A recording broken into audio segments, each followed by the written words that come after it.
Comme je l'ai dit là juste avant, fier d'avoir fait ce genre de match contre cette équipe-là. Après, beaucoup de gens ne s'attendaient pas là forcément aujourd'hui, et c'est normal vu la différence entre les deux équipes, la différence de joueurs, la différence au classement FIFA. Mais nous, on a travaillé dur pour être prêt pour ce premier match de Coupe du Monde, et c'est cool de voir que le travail paye. Commencer Kinshasa, déjà quand on a obtenu la qualification, c'était incroyable. Non, le message que j'ai à leur passer, c'est de continuer à nous soutenir quoi qu'il arrive. Nous, on est là pour les représenter, on est des représentants des Congolais, on est en mission pour le pays, et ouais, qui continuent à nous supporter, pardon. On sait que c'est pas facile, c'est pas simple tout le temps. Ils aimeraient voir que des victoires, que des clean sheets, que des buts, mais c'est le football qui est comme ça. On joue contre 11 hommes aussi sur le terrain qui sont bons. Les gens sont bons s'ils sont là, mais ouais, de continuer à nous soutenir, et on continuera à les rendre fiers. Lionel, félicitations pour ce résultat et la parade décisive que vous avez sortie au bon moment. D'abord, votre analyse du match. Mon analyse du match, c'est que on a bien travaillé, on a travaillé depuis le début de stage pour être prêt contre cette équipe du Portugal. On savait que c'était l'une des meilleures équipes du monde, mais ouais, on avait à cœur de bien travailler, d'être résilient, et de se battre comme on a toujours su le faire, à l'image de nous, des Congolais, de notre pays, de notre peuple, et on voulait rendre fier tout le monde. Du coup, ouais, c'est un bon sentiment ce soir. Vous avez démarré en 3-5-2 comme face au Danemark, mais ça a été difficile à décoller, on va dire. Ah bah on savait que ça allait être un début de match très compliqué. On a un peu vécu le même début de match contre le Danemark. C'était la première fois qu'on jouait une équipe européenne contre le Danemark, mais on a réussi à s'adapter. Et je pense qu'aujourd'hui c'était la même chose. Fallait le temps de digérer cette première Coupe du Monde pour tout le monde, parce que c'était notre première à tous. Il y avait forcément un petit peu de pression, mais Dieu merci, ça s'est vite dissipé. Ouais. Faut rendre gloire à Dieu parce qu'il nous a donné le courage de pouvoir nous battre. Racontez-nous ce but que vous avez pris à la 7e minute. Ah bah ça va vite, hein. Quand il y a des joueurs comme ça en face, en plus on l'a travaillé, moi j'essaye de pousser mes défenseurs pour qu'ils soient pas trop sur moi quand ils centrent. Après le centre il est de qualité, moi je suis focus sur ce qui se passe devant moi, mais je crois que c'est Neves qui saute et qui met la tête, il la met parfaitement, ça va super vite. Mais bon, ça met dans le bain, et au moins on l'a pris d'entrée. Et après... Dernière question. Il y a de la concurrence à votre poste, mais c'est vous qui êtes titulaire. Vous avez vu des commentaires sur les réseaux sociaux après le match amical contre le Chili. Mais là, vous avez répondu présent. Que répondez-vous à ceux qui pensent qu'il faut plutôt un polo, qu'un passe, et ainsi de suite? Moi, je regarde pas trop les réseaux. Franchement, je suis détaché. Il y aura toujours des critiques. Même des joueurs comme Cristiano Ronaldo, Kylian Mbappé sont critiqués. Alors moi, je suis qui pour ne pas être critiqué? Non, moi, je reste dans mon travail tout le temps. Quand on fait appel à moi, j'essaie d'être présent, et c'est à l'image de mon histoire avec la sélection nationale. Quand on a fait appel à moi, j'ai souvent répondu présent, et ça va continuer. Je vais continuer à me battre parce que je sais que les petits poussent derrière et ils ont de la qualité. Mais non, nous on est concentrés sur nous. Les gens peuvent dire ce qu'ils veulent, mais on n'a rien à prouver à personne à part au coach, à nos familles, aux gens qui nous aiment, quoi.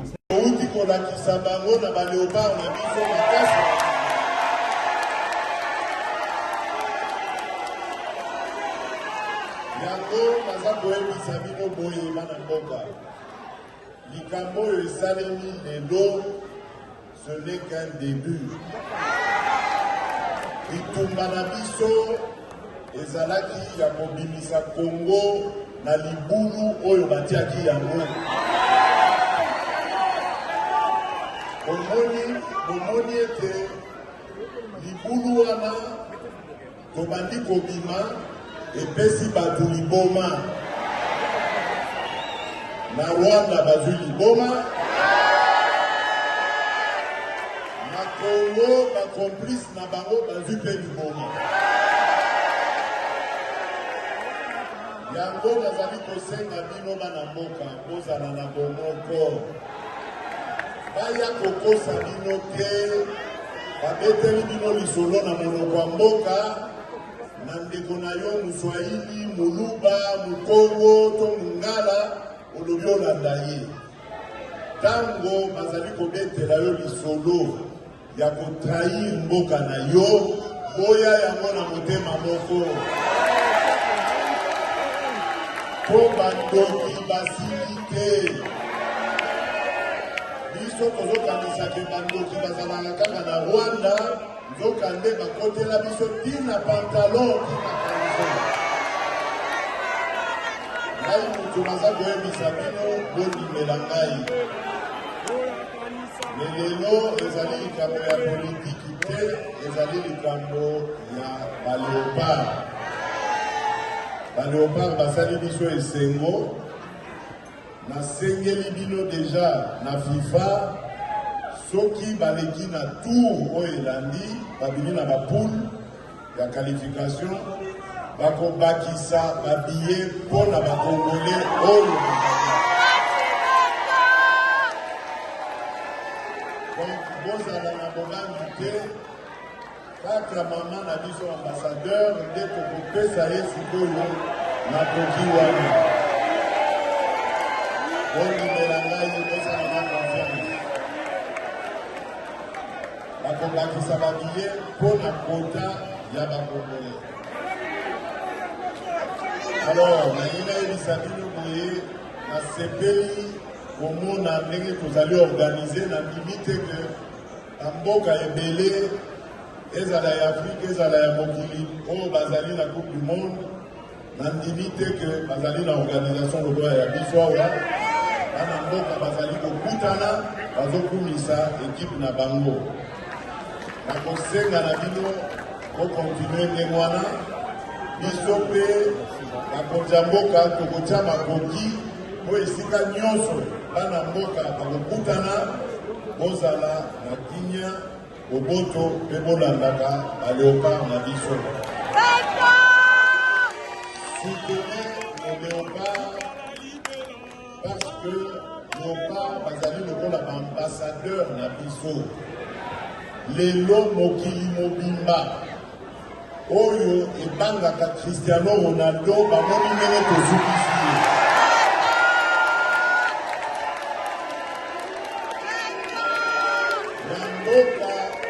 na mboka oyo eza na bitumba bokosana yango te ça fait 30 ans que bazali kobumbisa biso pendant 18 ans bacomplice na bango basalelaki bango mosala biso tolobi makambo wana abu oo Kongo esengeli etelema sikoyo Kongo etelemi ekobanda kolakisa bokasi na yango mwana Kongo esika nyonso akozala osala ndenge hymne national na biso eloba dressons nos fronts makambo ya kotambola lisusu mawa bilongi ya kokitasa telemisa elongi ndakisa dignité na fierté ya kozala congolais nde mosala oyo biso tozali kokamba ya kozongisela congolais dignité na ye tozali mboka lokumu bamuna bakotelaki biso bakitisi biso na kati ya libulu biso tolobi makambo wana esili tokozongisa Kongo na esika esengeli ezala bino mutu botikali awa paske nga na kozala lisusu te na ifo nazonga mboka nazonga makambo ya mboka kotala makambo ya mboka nayaki kaka kopesa lupemba na match ya liboso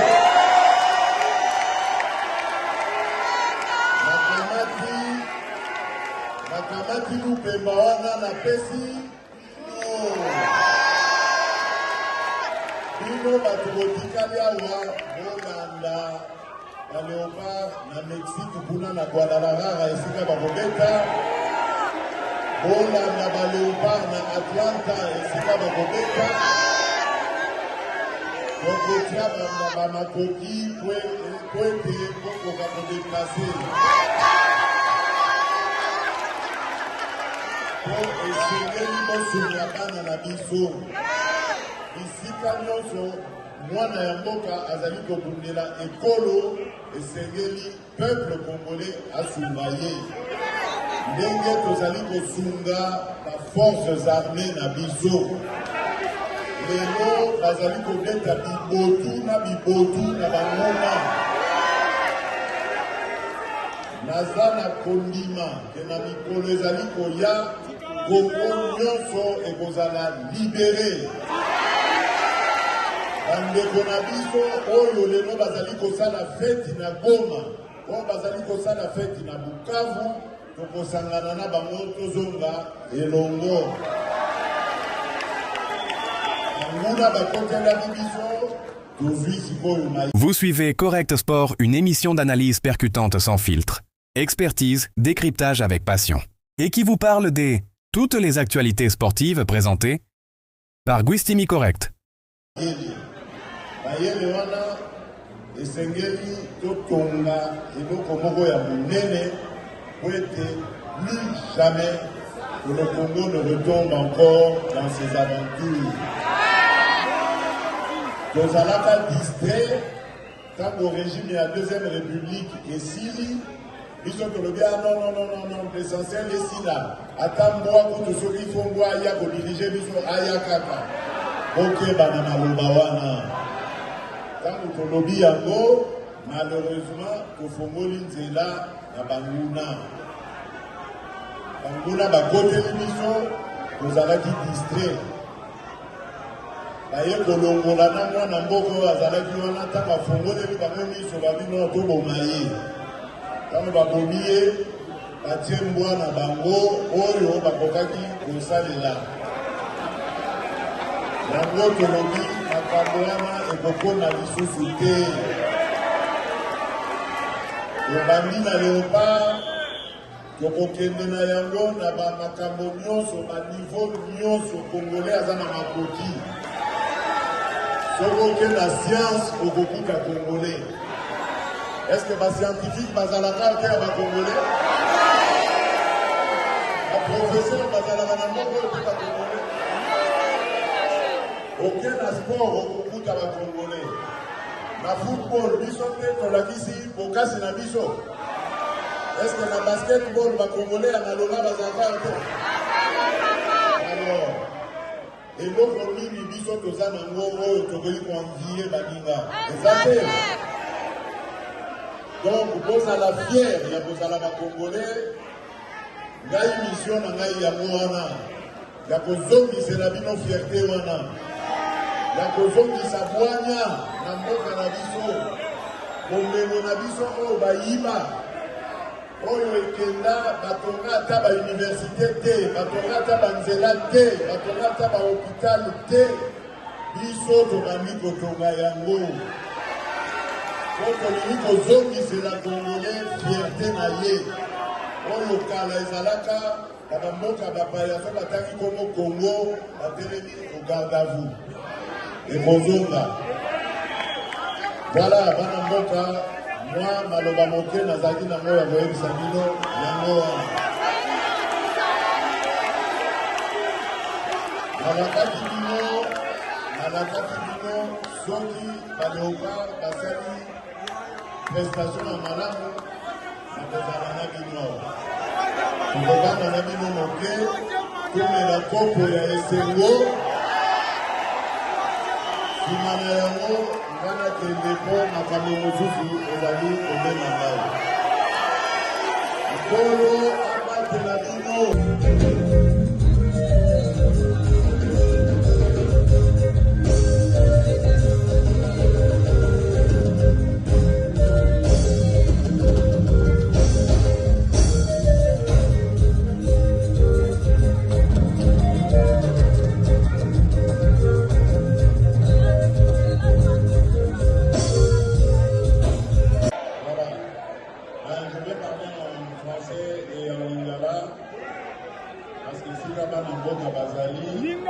Esengeli tosongana monoko ya mboka. Mpona bapaya oyo bazali awa bakoloka monoko na biso te, esengeli mpe kolama na mwa lokoto moke.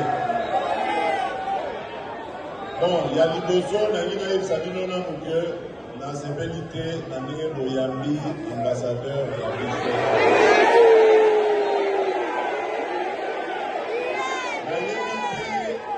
nayebi te eloko nini bozali na yango ya korevendike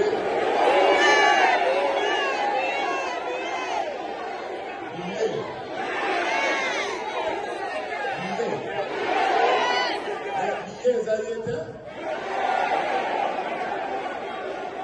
likambo nyonso esengaka soki toza kati ya famille esengaka kosolola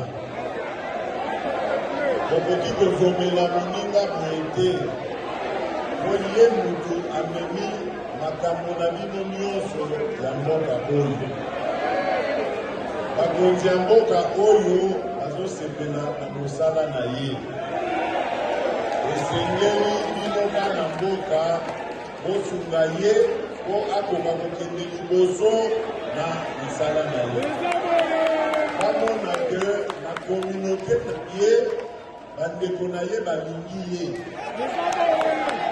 po oyo bosali wana bokati ye makolo bolongoli ye makasi oyo ya kolobela bino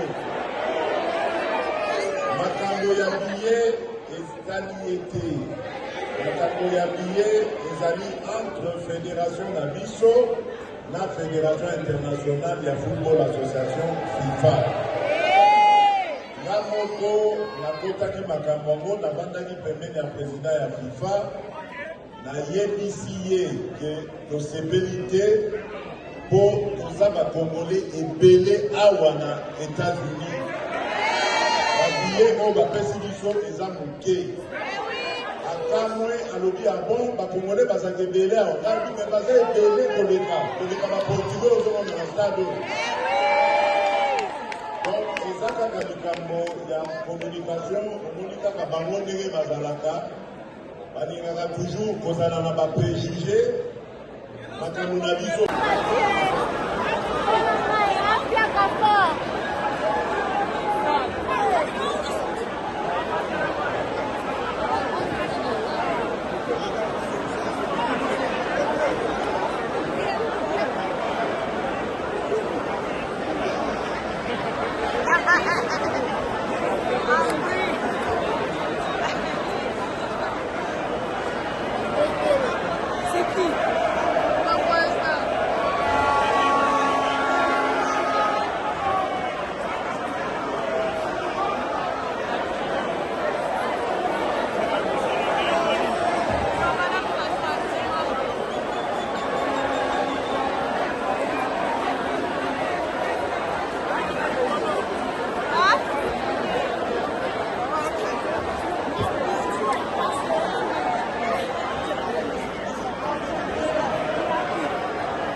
Professeur Maloba, pour avoir le barreau, je sais pas qui. Merci.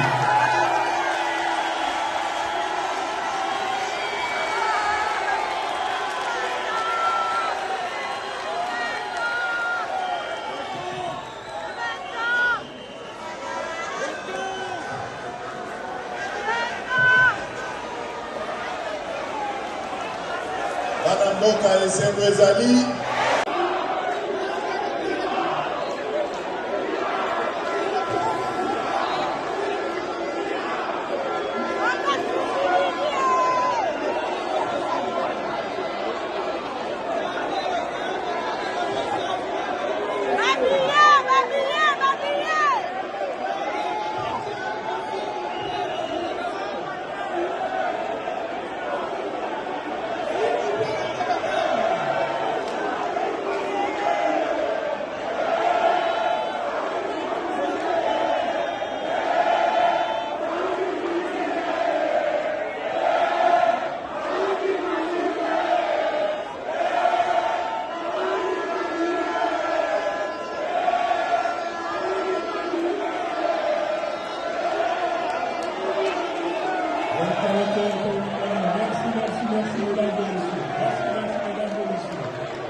I was a part of there. He's gone. I was a part of there.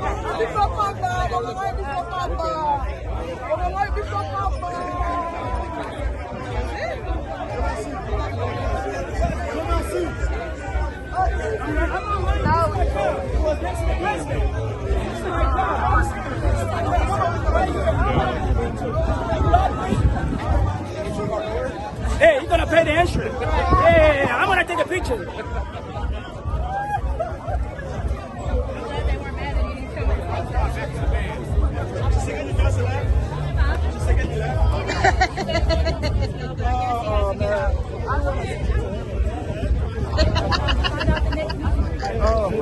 We don't want him no more.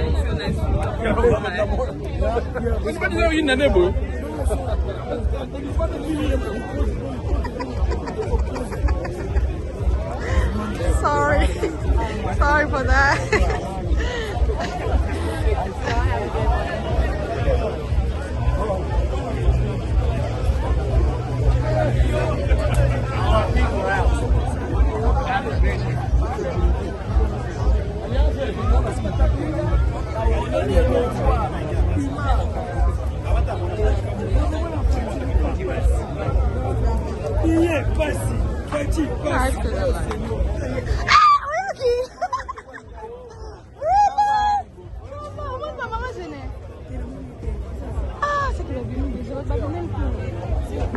Alors, maintenant avec la même énergie, nous allons accueillir de manière aussi très chaleureuse le ministre de loisirs et du sport, son Excellence, Monsieur Didier Boubidou.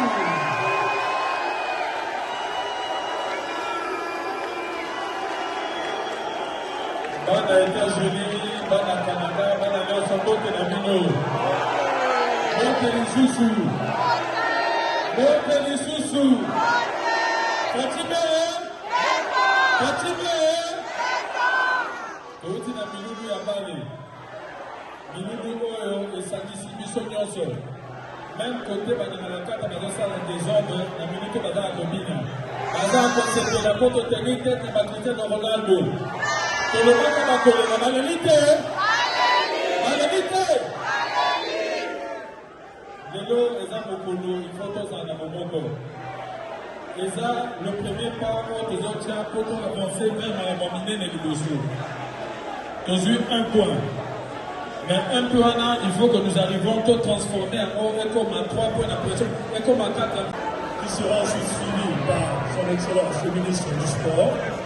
Et ensuite, nous allons entendre notre cher président Pierre Beaufort. Alors, sur ce, mesdames et messieurs, je vous demanderai d'accueillir de manière très chaleureuse son Excellence, Madame l'ambassadeur de la République démocratique du Congo aux États-Unis, Madame Yvette Kapila Mamou.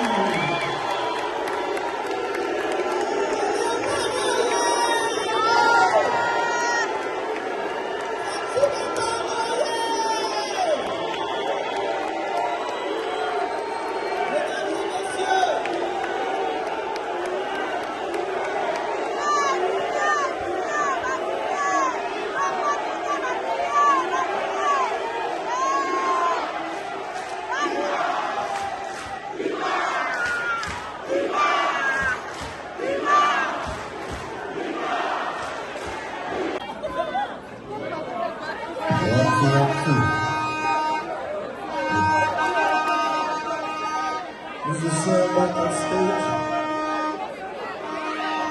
If you can come back on stage, please. Les compagnons. Lola Merci, Moana. Président.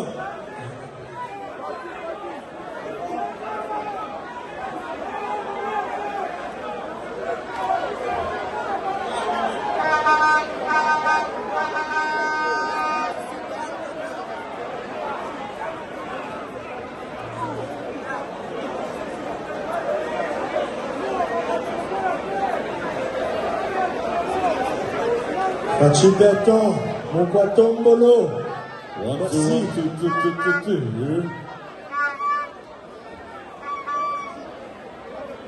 One, two.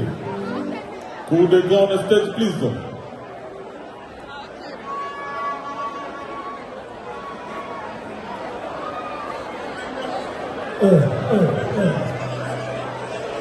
Fachibeton. Mokwatombolo.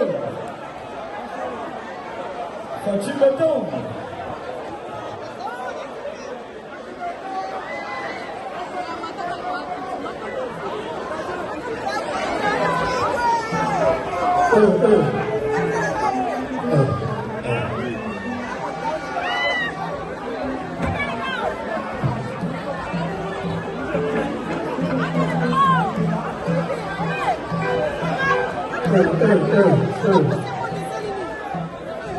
Le canton de la République. Fachibeton. Mokwatombolo.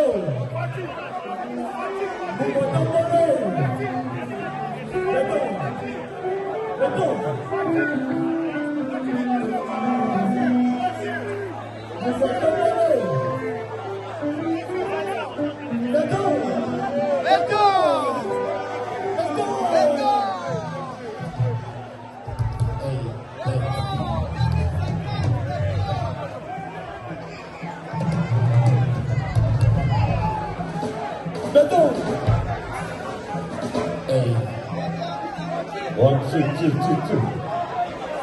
Coup de grande stage. Béton! Mokwatombolo. Aïe.